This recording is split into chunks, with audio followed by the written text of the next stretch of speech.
কয়েকদিন পূর্বে আপনারা দেখেছেন ওসমান হাদি যারা বাংলাদেশের তরুণ নক্ষত্র ছিল তাদেরকে পাখির মতো গুলি করে মারা হলো, ঠিক কিনা? আমার ভাইরা, আমার বন্ধুগণ, যারা আমাদের জন্য ভবিষ্যতে যারা এঁকেছিল, যারা স্বপ্ন দেখেছিল, যারা বাংলাদেশকে সামনের দিকে আগায় নিতে চেয়েছিল, তাদেরকে যদি পাখির মতো গুলি করে মারা হয়, বলেন তো দেখি দেশের কি অবস্থা হবে? ভাইরা, আমার বন্ধুগণ, রাগ করতেছেন? আজকে আমরা তার জন্য দোয়া করি, ওসমান হাদিকে আল্লাহ তাআলা শহীদি মর্তবা দান করেন, আল্লাহ পাক তাকে জান্নাতের সুউচ্চ মাকাম দান করেন। আমার ভাইরা, আমার বন্ধুগণ, একটা কথা আছে, এমন জীবন তুমি করিবে গঠন, মরণে হাসিবে তুমি কাঁদিবে ভুবন। বিশ্বাস করেন, ওসমান হাদি আমাদের ভিতরে নেই। ওসমান হাদিকে গুলি করে শহীদ করে দেওয়া হয়েছে। ওসমান হাদির মৃত্যুর খবর যখন শুনেছে, প্রতিটি মসজিদের ইমামগণ, প্রতিটি মসজিদের খতিবগণ তার নামে মোনাজাত করে চোখের মধ্যে পানি নিয়ে কেঁদেছেন। আমার ভাইরা, আমার বন্ধুগণ, তার মতো সৌভাগ্যবান ব্যক্তি আর কে হতে পারে, যার জানাজা নামাজে লক্ষ লক্ষ মানুষ একত্রিত হয়ে আল্লাহ পাকের কাছে দোয়া করে। আমার বন্ধুগণ, রাজকীয়ভাবে তাকে দুনিয়ার থেকে চিরবিদায় করে দিল। কথা কোন ঠিক না ঠিক? আমরা ওসমান হাদির জন্য দোয়া করব, ওসমান হাদির জন্য বলবো, আল্লাহ পাক রব্বুল আলামিন যেন ওসমান হাদির কবরটাকে জান্নাতের বাগান বানায় দেন। কোন আমিন। নম্বরের সাহাবী, উনি চিন্তা করতেছেন, আমি এখানে অযথা সময় নষ্ট করে আমার কোনো লাভ হবে না, যেহেতু আমি বসেই আছি, আমার যেহেতু ওযু আছে, তাহলে এই সময়ের ভিতরে আমি একটু কয়েক রাকাত নফল নামাজ পড়ি। জোরে কোন সুবহানাল্লাহ। আমার ভাইরা, আমার বন্ধুগণ, সাহাবী আজমাইনদের আদর্শ ছিল, আমার বন্ধুগণ, তাদের ধ্যান ধারণা ছিল, একটু সুযোগ পাইলেই মাওলার কদমে সেজদায় পড়িয়া যাইত। মুসলমান, আজকে আমাদেরকে বাজান নামাজের দিকে আহ্বান করলে আমরা বলি কাপড় ঠিক নাই, আমরা বলি হুজুর জান আইতেছি, নানাবিধ আমার বন্ধুগণ আমরা বিভিন্ন রকমের সমস্যা উপস্থাপন করি। কিন্তু বাজান রে, আল্লাহর পয়গাম্বরের সাহাবী উনি যখন সময়টা পেয়েছেন, তাই তিনি সিদ্ধান্ত নিলেন, সন্তান যেহেতু জমিনের মধ্যে বিশ্রাম করে, আর এই সময়ের মধ্যে আমি একটু নামাজ পড়ব। আল্লাহর নবীজির সাহাবী উনি যখন নামাজের মধ্যে মশগুল হয়ে গেছেন, নামাজের মধ্যে দণ্ডায়মান হয়ে গেল, বাজান রে আমার দিকে তাকান, আমার বন্ধুগণ, গভীর মনোযোগ দিয়ে কথাগুলো শোনা লাগবে, তাইলে আমার বন্ধুগণ আমার কথাগুলো আপনারা বুঝতে পারবেন। আল্লাহর নবীজির সাহাবী যখন নামাজের কাতারে নামাজের মধ্যে শামিল হয়ে গেল, ভাই গো, রাত্রিবেলা নামাজ উনি পড়তেছেন, আর নামাজের মধ্যে জোরে জোরে কোরআনুল কারীম পাঠ করতেছেন। যেহেতু নামাজটা ছিল নফল নামাজ, আমার বন্ধুগণ, তাই তিনি নামাজের মধ্যে কোরআনুল কারীম পাঠ করতেছেন। আমার ভাইরা, আমার বন্ধুগণ, আল্লাহ নবীজির সাহাবী যখন নামাজের মধ্যে কোরআনুল কারীম তেলাওয়াত করতেছেন, ভাই গো, উনি যখন তেলাওয়াত করতেছেন, পাশেই যে খেজুর গাছের সাথে তার একটা ঘোড়া বান্ধা ছিল, এই ঘোড়াটা আসফালাং শুরু করলো, লাফালাফি শুরু করলো। আমার ভাইরা, আমার বন্ধুগণ, আল্লাহ নবীজির সাহাবী নামাজ পড়তেছেন, আহারে, উনি চিন্তার মধ্যে পড়ে গেল, আমার সন্তান তো উঠানের মধ্যে ঘুমায় আছে, আর পাশেই ঘোড়াটা বান্ধা, এই ঘোড়াটা যেমন করে লাফালাফি করতেছে, হঠাৎ করে এই ঘোড়াটা যদি আমার সন্তানের পেটের মধ্যে অথবা বুকের মধ্যে লাথি মারে, তাইলে আমার সন্তানকে আমি দুনিয়াতে বাঁচায়া রাখতে পারবো না। তাই বাজান রে, উনি নামাজের মধ্যে আমার বন্ধুগণ চিন্তা করতেছে, করতেছেন। আমি যখন নামাজের ভিতরে কোরআনুল কারীম যখন তেলাওয়াত করি তখন ঘোড়াটা লাফালাফি করে, কোদাকুদি করে। উনি যখন সেজদায় চলে যায়, আমার বন্ধুগণ যখন তিনি রুকুর মধ্যে চলে যায়, তখন ঘোড়াটা কেন যেন বাদান শান্ত হয়ে যায়। মুসলমান ভাইরা আমার বন্ধুগণ, গভীর মনোযোগ দিয়ে বাজান কথাগুলো শুনে যাবেন বাজান। আল্লাহর নবীজির সাহাবী উনি যখন দেখলেন ঘোড়াটা আবার লাফালাফি করতেছে, তার মানে তখনও তিনি কোরআনুল কারীম পাঠ করতেছেন, তেলাওয়াত করতেছেন। আমার ভাইরা আমার বাবাজিরা, আল্লাহর নবীজির সাহাবী আমার বন্ধুগণ, নানান চিন্তা মনের মধ্যে যখন এসে গেল, আল্লাহর বান্দা উনি সিদ্ধান্ত নিলেন না না আর নামাজটা লম্বা করা যায় না। নামাজ থেকে যখন ফারেক হয়ে গেল, নামাজটা যখন আমার বন্ধুগণ সমাপ্ত করে ফেলল, নামাজটা সমাপ্ত করার পর আল্লাহ নবীজির আমার বন্ধুগণ তাকায় দেখলো ঘোড়াটা একদম শান্ত, একদম আমার বন্ধুগণ নিরিবিলি পরিবেশ। এইবার নানান দিকে আমার বন্ধুগণ সাহাবী নজর দিল। এই নামাজের ভিতরে আমি যখন নামাজটা পড়তেছিলাম তখন ঘোড়াটা কেন লাফালাফি করলো, কেন আসফালাং করলো, এইটা তদন্ত করতেছেন। কিন্তু বাজানরি আল্লাহ নবীজির সাহাবী কোনো কিছু তার নজরে পড়লো না। ভাই গো, হঠাৎ করে ঘরের ছাদের উপর তাকায় দেখে তার ঘরের ছাদের উপরে হাজার হাজার লক্ষ লক্ষ মৌমাছির মতো বাতি আমার বন্ধুগণ টিম টিম করে জ্বলতেছে। আমার বন্ধুগণ, আল্লাহর নবীজির সাহাবী এই বাতিগুলো দেখার পর উনি আমার বন্ধুগণ চিন্তার মধ্যে পড়ে গেল। আমার ঘরের ছাদের উপরে আমি তো এত রঙিন বাতি আমি তো লাগাইনি, তাইলে এই বাতিগুলো আজকে আবার কোন জায়গা থেকে আসলো? আমার ভাইরা আমার বন্ধুগণ, আল্লাহর নবীজির সাহাবী মনের মধ্যে বিভিন্ন রকমের চিন্তা নিয়ে, কৌতূহল নিয়ে আমার বন্ধুগণ সময় পার করতেছেন। আর তিনি চিন্তা করতেছেন, আল্লাহ আমি তো এইটার কোনো আগামাতা করতে পারতেছি না, আজকে আবার কোন দৃশ্যের সম্মুখীন আমি হয়ে গেলাম। আমার ভাইরা আমার বাবাজিরা, উনি সিদ্ধান্ত নিলেন যাই হোক যেইটাই দেখেছি এইটা ফজর নামাজের সময়, আল্লাহ নবীজির পিছনে আমি যখন ফজর নামাজটা আদায় করব, নামাজ অন্তে পয়গম্বরকে এই দৃশ্য সম্পর্কে জিজ্ঞাসা করব। জোরে কোন সুবহানাল্লাহ। আমার ভাইরা আমার বন্ধুগণ, আল্লাহর পয়গম্বরের সাহাবী ফজর নামাজ অন্তে পয়গম্বর যখন পূর্ব দিগন্তে মুখটা ফিরে বসলো, বাজান রে এইবার সাহাবী কৌতূহল নিয়া এই প্রশ্ন মনের মধ্যে নিয়ে আল্লাহর পয়গম্বরের সামনে চলে গেল। আল্লাহর পয়গম্বর কি ডাকতে বললেন, নবী গো, একটা দৃশ্য গত রাত্রিতে আমি অবলোকন করেছি, একটা দৃশ্যর সম্মুখীন আমি হয়েছিলাম। নবীজি সেই কথাটা বলার জন্য আমি আপনার সামনে আসছি।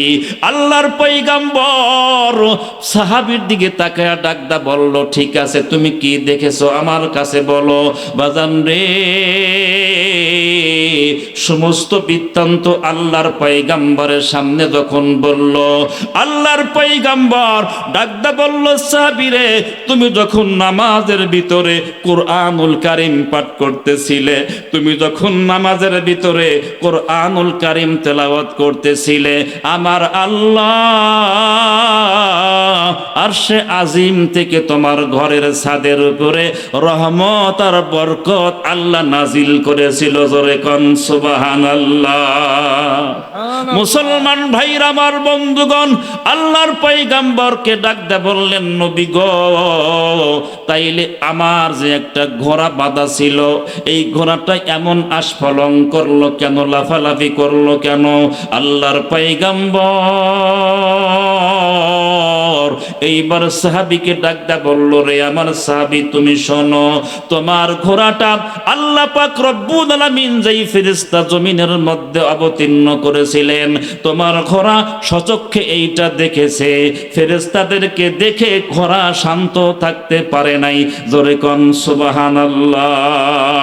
ভাইরা আমার বন্ধুগণ, এই জন্য বাজান রে কোরআনুল কারীম যেইখানে পাঠ করা হয়, আমার আল্লাহ রব্বুল আলামিন অগণিত ধারায় রহমত বরকত সেখানে পাঠায়া দেয়। জোরে কোন সুবহানাল্লাহ।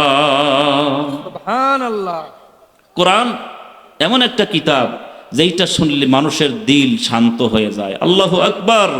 আল্লাহু আকবার। যতই পেরেশান, যতই টেনশন নিয়ে মাহফিলে আসেন বসেন, দেখবেন কিছুক্ষণের মধ্যেই আল্লাহ পাক আপনার সব পেরেশান অশান্তিকে ধুয়ে মুছে পরিষ্কার করে দিয়া আপনার কলিজার মধ্যে শান্তি দ্বারা ভরপুর করে দেয়। কথা কোন ঠিক না ঠিক? এই জন্য আমার ভাইরা আমার বন্ধুগণ, আমরা যারা কোরআন শোনার জন্য আসছি, এটা এমন একটা কিতাব যেটা শুনলে মানুষের দিলের ঈমান পাওয়ার বেড়ে যায়, ঈমানের পাওয়ার বেড়ে যায়। আল্লাহু আকবার। আল্লাহু আকবার। এটা বাস্তব একটা দৃষ্টান্ত। কোরআন আপনি পাঠ করবেন, দেখবেন আপনার পাশে যারা পাশে বসে আছে, পাশে যারা শুয়ে আছে, অটোমেটিকলি দেখবেন তাদের চোখের মধ্যে শান্তির ঘুম চলে আসছে। সুবহানাল্লাহ। আমার ভাই আমার বন্ধুগণ, আপনার সন্তান অসুস্থ, আপনার সন্তান ঘুমায় না, হঠাৎ করে আপনি কোরআনুল কারীম হাতের মধ্যে নিবেন, কোরআনুল কারীম পাঠ করবেন, দেখবেন আপনার অশান্ত ছেলেটা, আপনার অশান্ত আমার বন্ধুগণ মেয়েটা কোরআনুল কারীম যখন পাঠ করবেন, আমার আল্লাহ রব্বুল আলামিন এমন শান্তি, এমন সাকিন অবতীর্ণ করবেন, আপনার অশান্ত ছেলে মেয়েটা শান্তির বিছানায় ঘুমায়া যাবে। ধরে কোন সুবহানাল্লাহ। সুবহানাল্লাহ। আমরা তো এখানে এসেছি, আমাদের মাথার উপরে আল্লাহ পাক অগণিত ধারায় রহমত বরকত নাজিল করতেছেন। সুবহানাল্লাহ। এটা তো আমরা দেখি না, ঠিক না ব্যাটি? যদি আমরা দেখতাম, আমরা ধরার জন্য, আমরা এগুলোকে পাওয়ার জন্য পাগল পরা হয়ে সব কিছু ফেলে দিয়া ভন্ন হয়ে ছুটে মাহফিলের মধ্যে এসে বসে পড়তাম, ঠিক না ব্যাটি? আজকে যারা মাহফিল শ্রবণ করার জন্য আসছে, যারা মাহফিল শোনার জন্য আসছে, বিভিন্ন জায়গায়, বিভিন্ন দোকানে, চায়ের আড্ডায়, গল্পের আড্ডায় তারা মজা মারতেছে, ঠিক না ভাই? ঠিক। আমরা তো এখানে বসেছি, প্রতিটি শ্বাস প্রশ্বাসে আল্লাহ পাক রব্বুল আলামিন আমার আপনার আমল নামায় নেকি দান করতেছেন। সুবহানাল্লাহ। ভাইরা আমার বন্ধুগণ, পাশেই কিন্তু কবরস্থান, ঠিক কিনা? একটা কথা মনে পড়ে গেল, এই কবরস্থান দেখে বলবো, আমার দিকে তাকান। আল্লাহর একজন জলিলুল কদর পয়গম্বর, যার নাম হযরতে মুসা কালিমুল্লাহ আলাইহিস সালাতু ওয়াস সালাম। প্রত্যেক নবী রাসূলগণ দুনিয়াতে কর্ম করে খাইতেন, কাজ করে খাইতেন। কাজ করে টাকা উপার্জন করা, সংসার চালানো, এটা আল্লাহ পাকের খুবই একটা মনোনীত একটা কাজ। সুবহানাল্লাহ।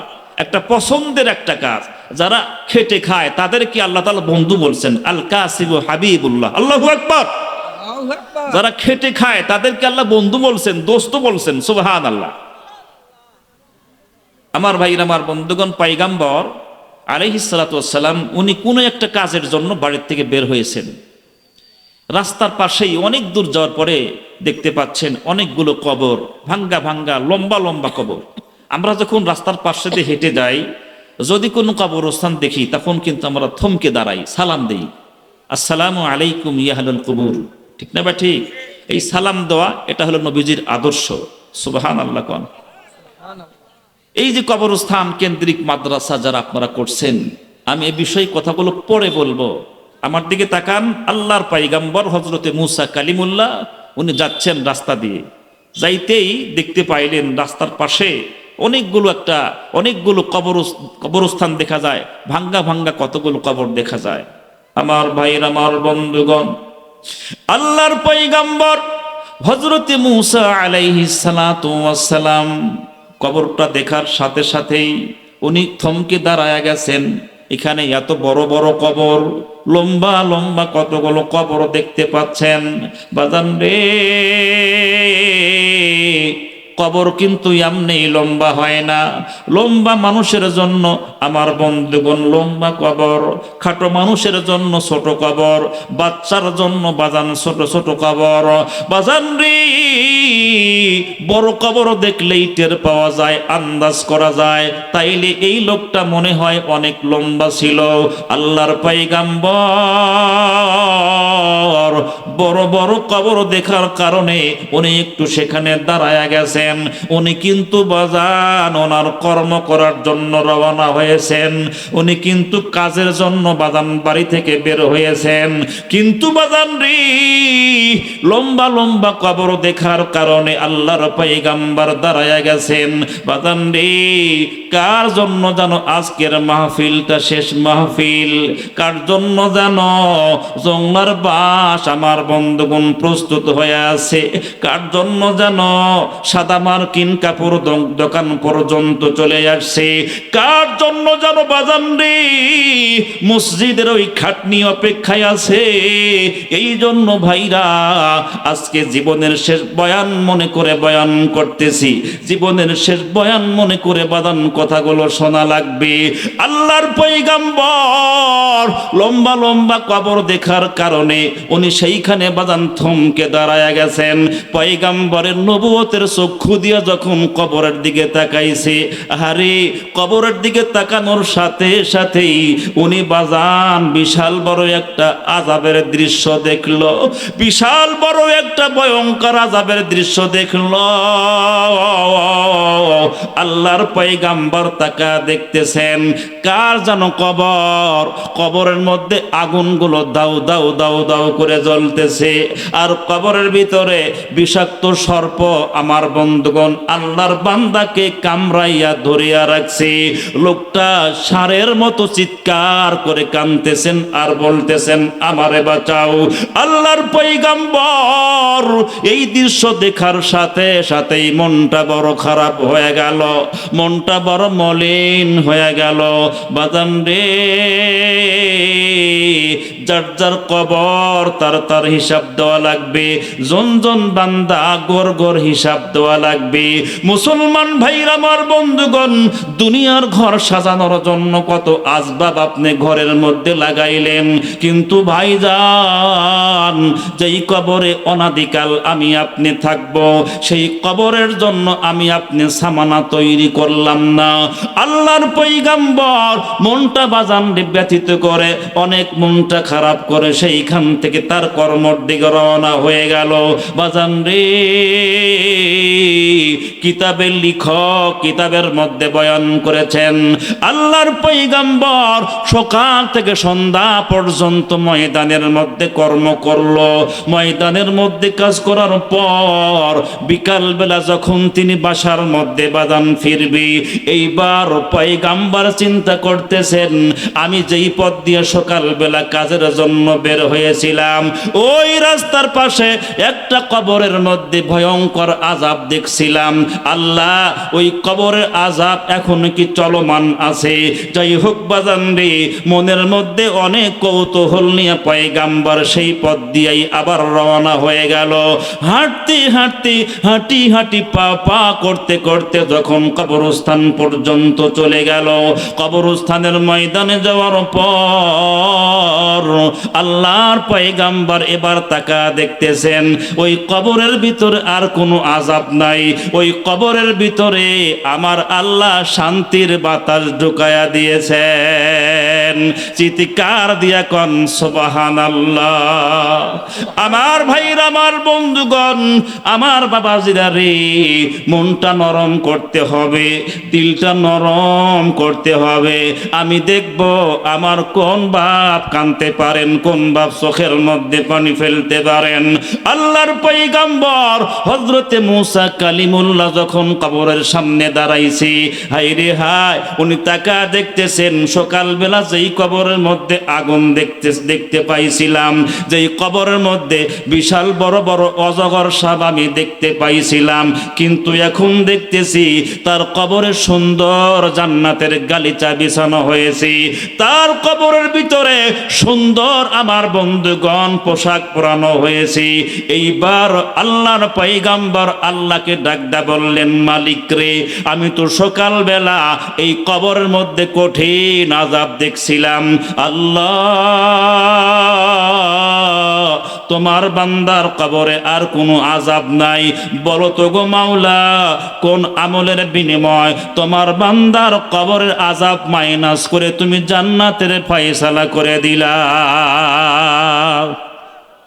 আমার ভাইরা, আমার বন্ধুগণ, আল্লাহ পাক রব্বুল আলামিন ডাক দিলেন, ওগো মুসা, তাইলে তুমি শোনো, এই বান্দা যখন দুনিয়াতে জিন্দা ছিল, মুসলমান বন্ধুরা